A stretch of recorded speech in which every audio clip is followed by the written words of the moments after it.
Students, I am Naveen. Welcome to my YouTube channel basic maths one tips. और इस video में हम करने वाले हैं कंपटीशन लेवल में पूछे जाने वाले सीक्वेंस एंड सीरीज से रिलेटेड इंपॉर्टेंट क्वेश्चन। तो चलिए शुरू करते हैं। देखिए, क्वेश्चन नंबर 1 में हमें पूछा है द सम ऑफ 1 + 2 + 3 + 4। इस तरह से 20 तक के नंबर जा रहे हैं तो वो किसके इक्वल होंगे, यानी कि हमें 1 से लेकर 20 तक की जो काउंटिंग है उसका सम करना है यहाँ पर। तो किस तरह से हम करेंगे, तो मैं आपको इसके लिए ट्रिक बताता हूँ। एक फॉर्मूला यूज़ करेंगे हम इसके लिए। तो देखिए, इसके लिए हम ये फॉर्मूला यूज़ करेंगे। जैसे कि हमारा 1 2 3 4 जितने भी नंबर यहाँ तक जा रहे होंगे वो उसे हम n ले रहे हैं, तो n ब्रैकेट में n+1/2 करेंगे। तो अब जैसे कि हम यहाँ देखें कि हमारे नंबर कहाँ तक जा रहे हैं, 20 तक जा रहे हैं, तो 20 जो है वो हमारा n के इक्वल होगा। तो हम इसका फॉर्मूले का यूज़ करके हम 20 तक के जो सम है वो ईजिली निकाल सकते हैं। तो इस फॉर्मूले में मैं बस वैल्यू को लिख लेता हूँ कि हमारे नंबर कहाँ तक जा रहे हैं, 20 तक जा रहे हैं। तो हम यहाँ n की जगह पर 20 लिखेंगे। तो 20 इंटू में 20 + 1 अपॉन में 2। तो जब हम इसे सॉल्व करेंगे तो 20 इंटू में 20 + 1 हो गया 21 अपॉन में 2।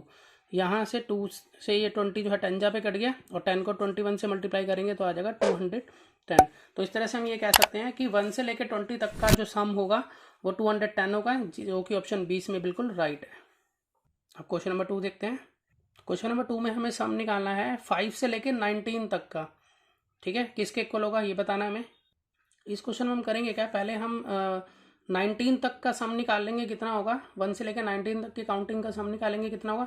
फिर उसमें से 1 से लेकर 4 तक की काउंटिंग का सम जो है वो हमें माइनस करना पड़ेगा, क्योंकि ये 5 से स्टार्ट हो रहा है। तो तब हमें पता चल जाएगा 5 से लेकर 19 तक का सम कितना होगा। देखिए, इस तरह से करेंगे इसको। देखिए, जैसे मैंने लिख लिया कि पहले 1 से लेकर 19 तक का सम निकालेंगे, फिर उसमें से माइनस करेंगे 1 से लेकर 4 तक का सम। तो जब हम 1 से लेकर 19 तक का सम निकालेंगे, हम ये फॉर्मूला यूज़ करेंगे n ब्रैकेट में n+1/2। तो यहाँ पर जो n होगा वो हमारा 19 होगा, तो हम उसके अकॉर्डिंग लिखेंगे 19 मल्टीप्लाई फिर n+1 मतलब 19 + 1 और फिर अपॉन में 2। और उसी तरह से यहाँ 1 से लेकर 4 तक का निकालना है। तो हमारा यहाँ पर जो n है वो हमारा 4 है, तो हम यहाँ पर 4 लिखेंगे, 4 मल्टीप्लाई बाय 4 + 1 और फिर अपॉन में 2।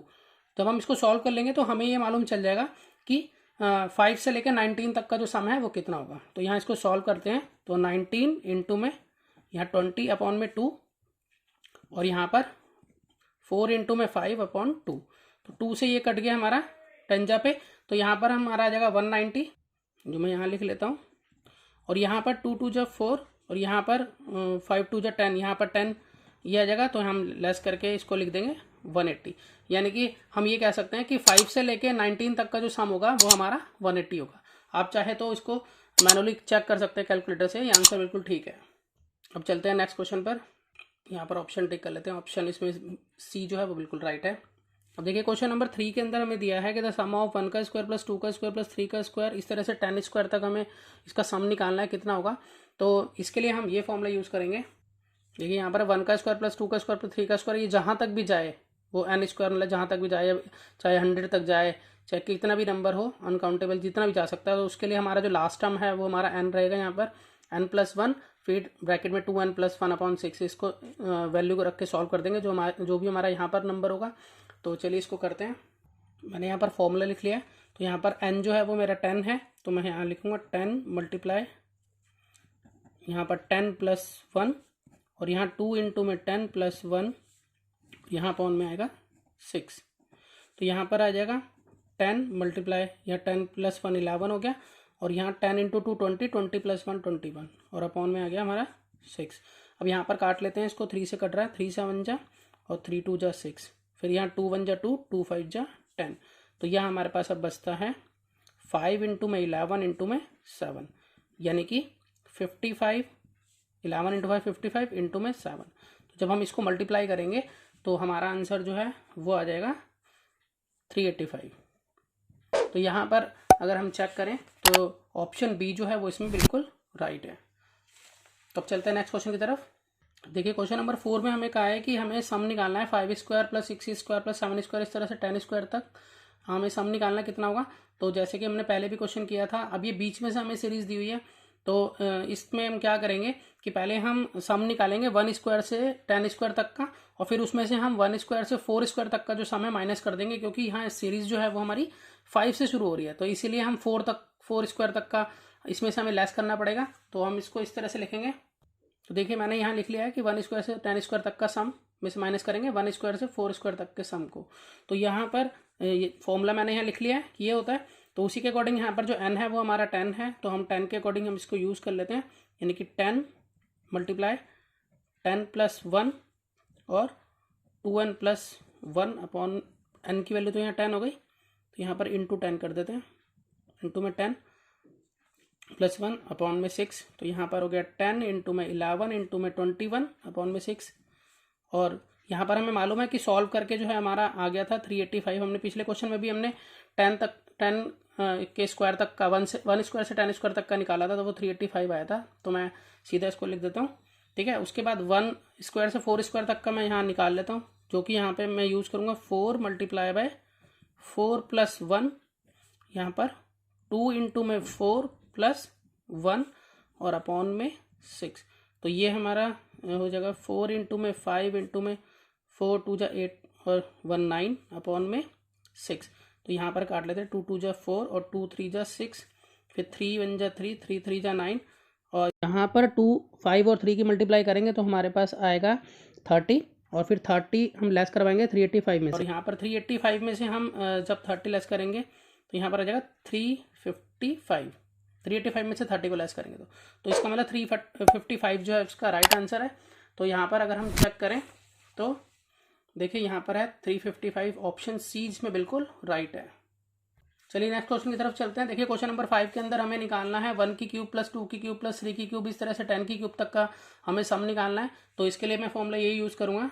तो यहाँ पर देखिए अगर 1 की क्यूब प्लस 2 की क्यूब प्लस 3 की क्यूब n की क्यूब मतलब जितना भी जहाँ तक ये जाएगा निकालना हो, तो हमें n प्लस 1 अपॉन 2 और इसका होल स्क्वायर हमें निकालना होगा। तो इस फॉर्मूले का यूज़ करके मैं ईजिली इसको निकाल लूँगा। तो चलिए इसको लिखते हैं। तो जैसा कि आपको मालूम है यहाँ पर n की वैल्यू जो है वो 10 है, तो n की वैल्यू 10 है, तो मैं 10 यहाँ पर n की जगह पर लिख लेता हूँ और इसको सॉल्व कर लेता हूँ। तो ये इस तरह से हो जाएगा, यहाँ पर 10 इंटू में 11 अपॉन में 2, और अब बाहर स्क्वायर है इसके होल स्क्वायर, तो 2 1 जा 2 और 2 5 जा 10। तो इस तरह से ये बन जाता है 55 का होल स्क्वायर। तो जब मैं 55 का स्क्वायर निकालूंगा तो मेरा आंसर आएगा 3025। तो 3025 जो है वो इसका राइट आंसर है। तो अगर हम देखें इसमें ऑप्शन डी जो है वो बिल्कुल राइट है। अब चलते हैं नेक्स्ट क्वेश्चन की तरफ। तो देखिए क्वेश्चन नंबर 6 में हमें दिया है कि अगर 1 की क्यूब प्लस 2 की क्यूब इस तरह से अगर 9 की क्यूब तक का सम करते हैं तो हमारा यहाँ पर आंसर आता है 2025। तो हमें निकालना है 0.11 की क्यूब प्लस 0.22 की क्यूब से लेकर 0.99 की क्यूब, ये हमें इसका जो है इसकी वैल्यू निकालनी है। तो वो किसके क्लोज होगी, यहाँ हमें 4 ऑप्शन दिए हैं। तो देखिए हम किस तरह से करेंगे इस क्वेश्चन को। देखिए हमें इसका सम निकालना है, तो इसको मैं इस तरह से भी लिख सकता हूँ, 0.11 है तो इसको हटाकर मैं नीचे लगा सकता हूँ 100, और यहाँ पर whole cube as it is है। इसी तरह से मैं इसको भी लगाकर इसको लिख सकता हूँ 22 अपॉन में 100 की होल क्यूब। इसी तरह से यहाँ पर 99 अपॉन में 100 की होल क्यूब, इस तरह से लिख सकता हूँ, क्योंकि पॉइंट को हटा के नीचे मैंने 100 प्लेस कर दिया है। अब उसके बाद अगर हम इस सम में से देखें तो आप ध्यान से देखिए कि 11 अपॉन 100 की क्यूब इन सब में आपको कॉमन मिलेगी, मतलब इसमें भी आपको 11 अपॉन 100 की क्यूब कॉमन मिलेगी। उसके बाद 33 अपॉन 100 आएगा, उसमें भी 11 अपॉन 100 की क्यूब कॉमन मिलेगी। तो अगर अब इन सम में से मैं 11 अपॉन में 100 की क्यूब को कॉमन ले लेता हूँ तो मेरे पास क्या बचेगा, यहाँ पर तो कुछ भी नहीं बचा, यहाँ पर होगा 1, इसको मैं 1 की क्यूब भी लिख सकता हूँ। यहाँ पर क्या बचेगा मेरे पास 2, ठीक है। किस तरह से 2 बचेगा, देखिए इस तरह से 11 अपॉन 100 तो कॉमन आ चुका, इंटू 2 करेंगे तभी तो ये बनेगा 22 अपॉन 100। इसको अगर मल्टीप्लाई कर दें तो 22 अपॉन 100 बनेगा। 11 अपॉन 100 की क्यूब तो कॉमन आ चुकी है यहाँ पर, इस तरह से ये कॉमन आ चुकी है, और इंटू में 2 करा तो यहाँ पर बचा है 2, ठीक है। अब एक चीज़ आप और समझिए कि हम इस पे भी यहाँ क्यूब लगा सकते हैं। किस तरह से लगा सकते हैं, देखिए यहाँ पर है हमारा 22 अपॉन में 100 था, इसके ऊपर होल क्यूब थी। तो अगर मैंने इसको इस तरह से लिख दिया कि 11 अपॉन 100 इंटू में 2, और बाहर यहाँ होल क्यूब है, तो ये दोनों पे ही मानी जाएगी, इस पे भी मानी जाएगी ये, और इस पे भी मानी जाएगी। ये जो क्यूब, ये जो 3 लिखा हुआ है पावर में, ये दोनों पे माना जाएगा। इस तरह से क्यों माना जाएगा, इसके लिए रूल होता है कि अगर हमारी जो पावर है, अगर x की पावर भी m है और y की पावर भी m है, तो x इंटू में y दोनों की पावर m होती है। तो ये इस फॉर्म में यहाँ लिखा हुआ है, ये देखिए इस फॉर्म में यहाँ लिखा हुआ है, और हम इसको इस तरह से अलग अलग लिख रहे हैं। तो यहाँ पर इस तरह से यहाँ पर जो हमारा बनेगा वो 2 की पावर 3 बनेगा। उसी तरह से यहाँ पर भी हम लिखेंगे 3 की पावर 3। इस तरह से ये कहाँ तक जाएगा, 9 की पावर 3 तक जाएगा यहाँ पर, ठीक है। और 11/100 की क्यूब ये कॉमन आ चुका है। तो यहाँ पर अगर हम देखें कि 1 की क्यूब प्लस 2 की क्यूब, इस तरह से 9 तक की जो क्यूब है वो कितनी होगी, वो हमें क्वेश्चन में ही गिवन है। देखिए अगर क्वेश्चन में हम देखें तो हमें यहाँ 9 तक की रखिए 2025। तो 2025 जो है हम यहाँ पर रख सकते हैं इसकी जगह पर, ये 2025 के बराबर है। और यहाँ पर जो 11/100 है इसकी होल की पावर 11 की क्यूब अगर हम देखें तो वो होती है 1331, सॉरी 100 की क्यूब जो है वो हमारी होती है 1 के आगे यहाँ 6 जीरो आ जाएंगे, 2 4 6 इस तरह से, ठीक है। अब हम इसको इससे मल्टीप्लाई कर लेंगे और ये जो नीचे हैं 6 जीरो है 1 के आगे 2 4 6, इसको इससे मल्टीप्लाई कर लेता हूँ मैं। तो मैं इसको मल्टीप्लाई करूँगा तो मेरे पास आंसर बनेगा ये 5725962। तो ये मेरा बना। अब यहाँ पर 6 जीरो है तो 6 के बाद मैं यहाँ पॉइंट प्लेस कर दूंगा, इसको दोबारा से लिख लेता हूँ। तो 3 ये 3 6 यहाँ पॉइंट यहाँ पुट कर दूंगा। तो इसका मतलब ये जो है इसका आंसर हो जाता है। तो अगर हम यहाँ देखें तो इसमें ऑप्शन बी जो है वो बिल्कुल राइट है। तो आशा करता हूँ कि आपको सभी क्वेश्चन समझ में आए होंगे। तो मिलते हैं नेक्स्ट वीडियो में और नए क्वेश्चंस लेकर। तब तक आप प्रैक्टिस कीजिए और इम्प्रूव कीजिए अपने मैथ्स को। Good bye.